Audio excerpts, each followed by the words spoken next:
we are extremely concerned by the repeated human rights violations by the Chinese government.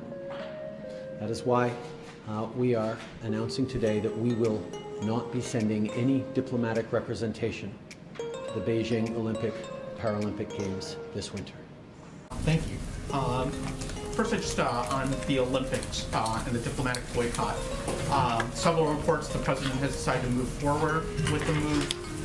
Is that correct, that he's come to this decision?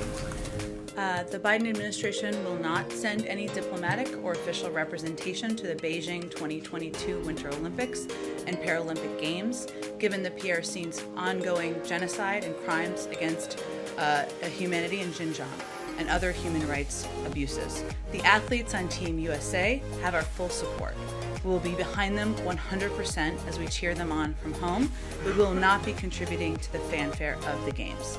U.S. diplomatic or official representation would treat these games as business as usual in the face of the PRC's egregious human rights abuses and atrocities in Xinjiang, and we simply can't do that.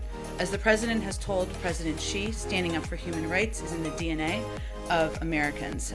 We have a fundamental commitment to promoting human rights, and we feel strongly in our position, and we will continue to take actions to advance human rights in China and beyond. The Australians, even the Lithuanians, and please, please, I beg of him, give a lead for human rights and make a diplomatic boycott of these Olympic Games. Prime Minister.